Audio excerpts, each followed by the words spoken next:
Joining me is Daniel Major. Thank you. Love your last name. Thank you very much. Major, developmental play here. GoviEx is the name of the company. Absolutely. It's GoviEx Uranium GoviEx Incorporated. We are an African development company. Yeah. Looking at uranium projects. 2 of them are mine permitted. Trying to get the financing for the first one to be in production by 2025. Moving the second one to feasibility study for production targeted 2027. Well, let's take a little cruise and we'll talk about how you even got here. Oh, absolutely. So, company started in 2007. Okay. It was founded by Govin Friedland, Robert Friedland's son. Really? Yep, absolutely. He was working business development for Ivanhoe at the time, and an opportunity came out of Niger. And his dad always says, if you're going to invest in something the Chinese want to buy. And they were really starting to get into nuclear power development. So we saw this is a great opportunity. So we started exploring on August the 8th, 2008, and very quickly turned that into a massive resource.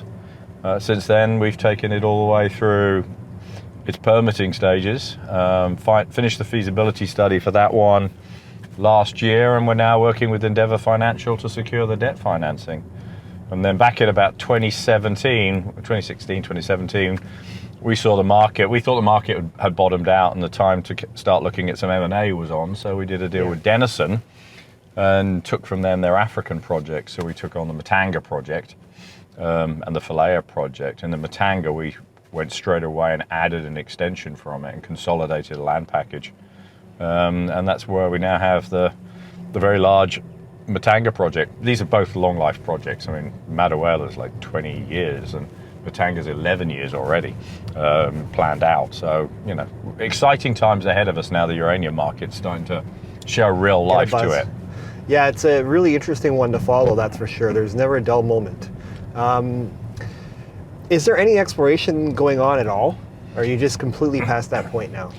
We've got enough resource that we don't need to continue exploration. I mean, adding pounds doesn't really help you in your 20-year life already. Right. But we've got so much ground to explore within the mining permits or the additional exploration permits that we have around. So, that's one of the things. Once you kind of get the project going, we can just either expand the projects by adding more pounds to make them bigger projects, or just extend their lives, keep going forward. So, we kind of stopped drilling back in 2013. So we've got something like 220 million pounds of uranium in the ground on the 3 projects, most of it at Madawela.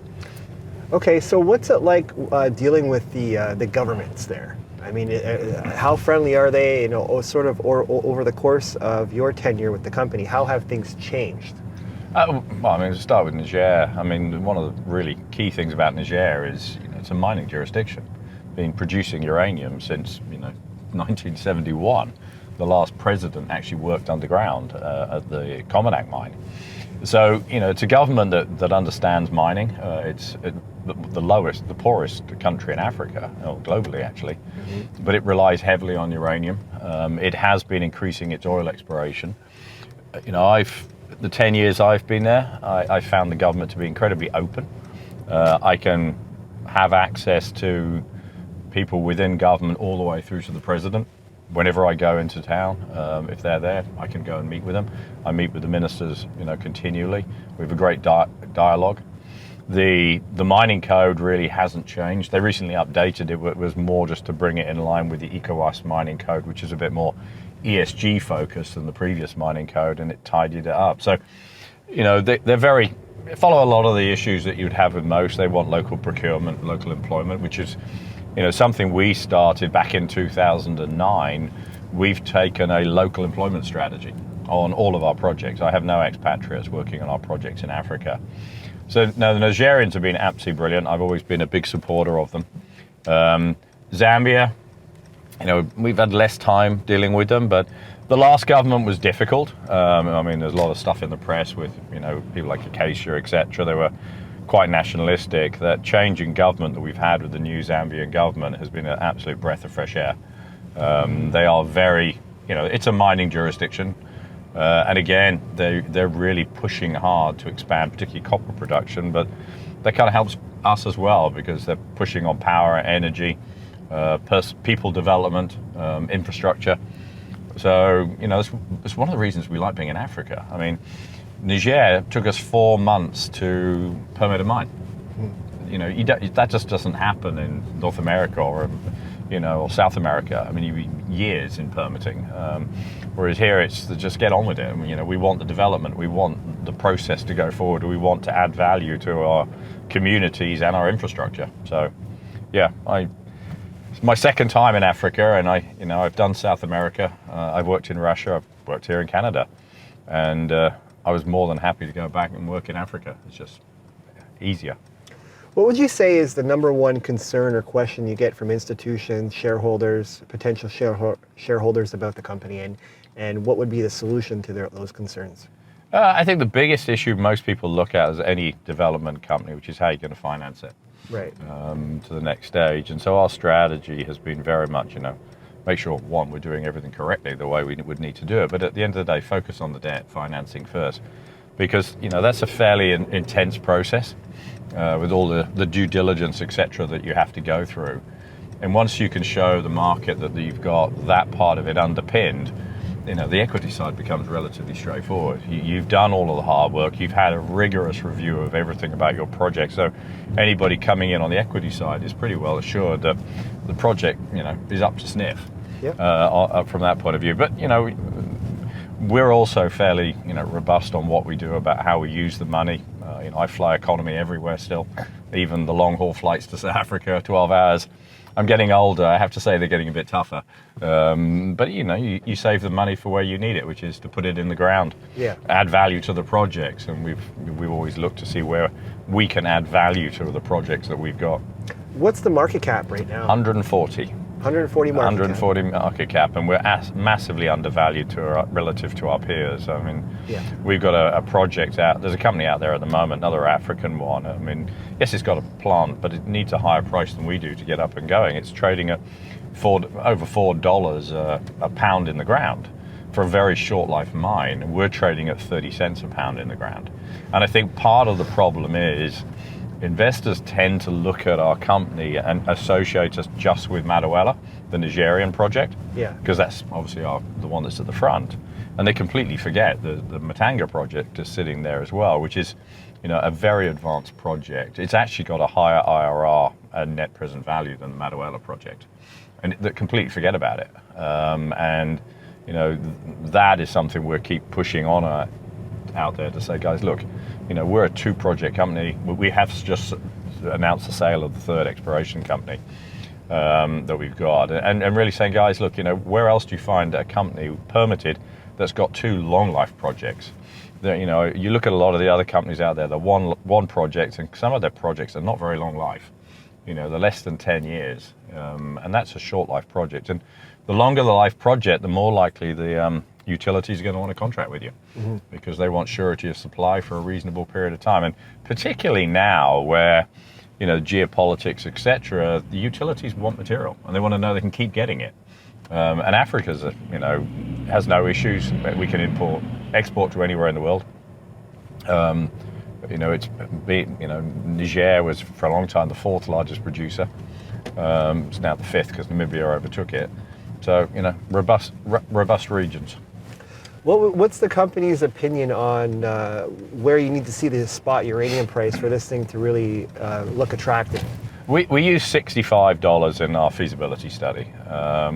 Sorry, when was that study done? September. So we did it at the peak of the inflation cycle. Right. Which is good. I mean, it means it's well underpinned from a costing point of view and a pricing structure point of view. We're working at the moment, you know, that produces about an $83 million EBITDA per year for 20 years. So, you know, solid cash flow. I mean, you look at market multiples, most companies trade, you know, for mining companies are 6 to 8 times EBITDA. You know, that makes, you know, just on Madaouela, if you're looking at valuations, that would give you, you know, a $400 million value just for that project. Right. So, you know, there are many issues there, you know, and 65, you know, we're getting closer to that.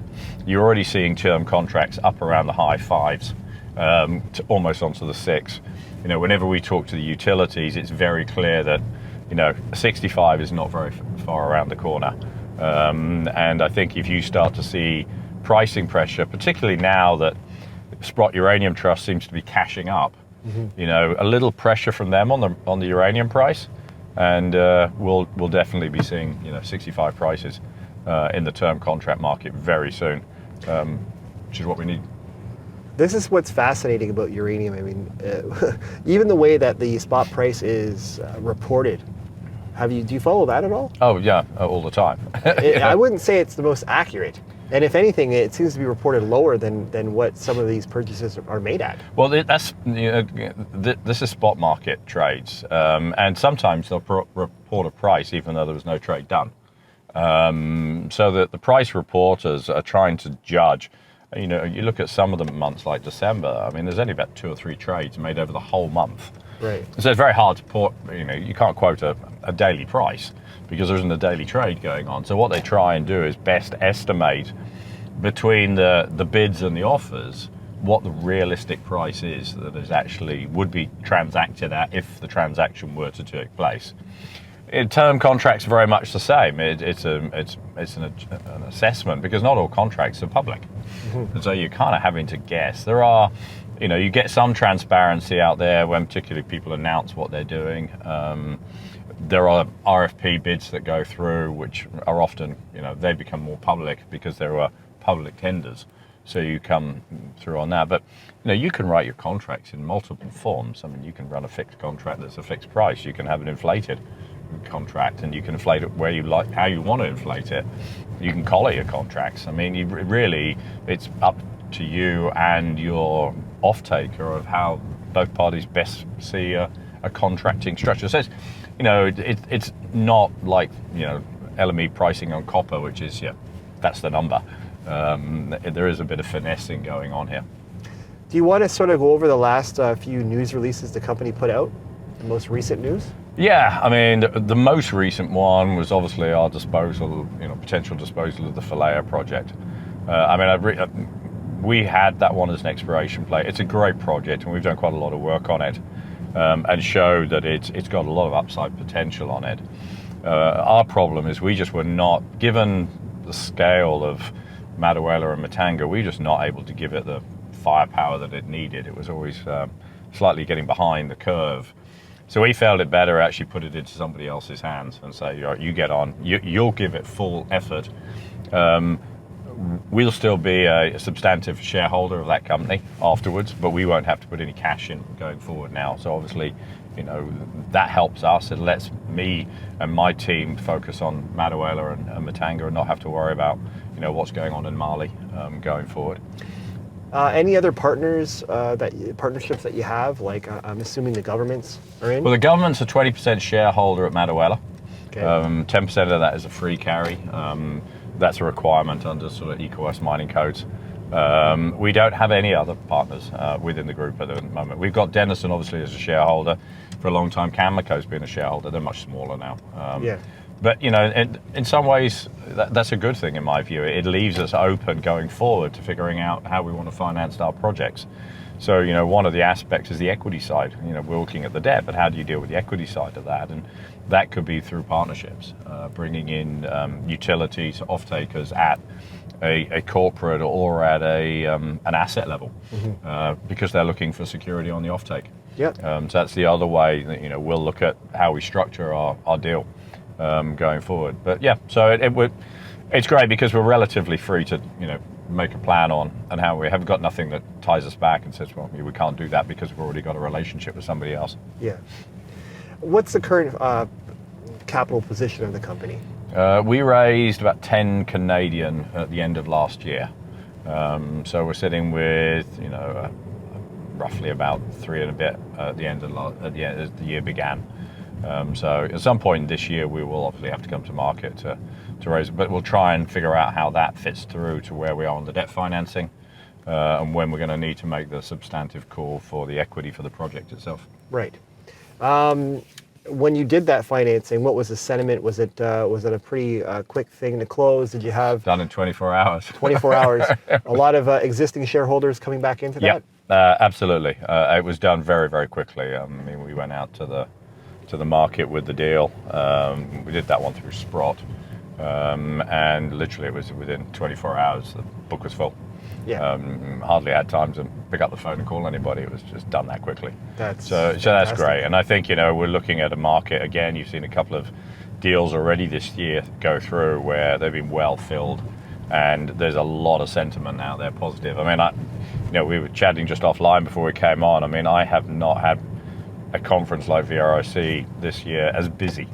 I mean, I'm literally just swamped at my booth.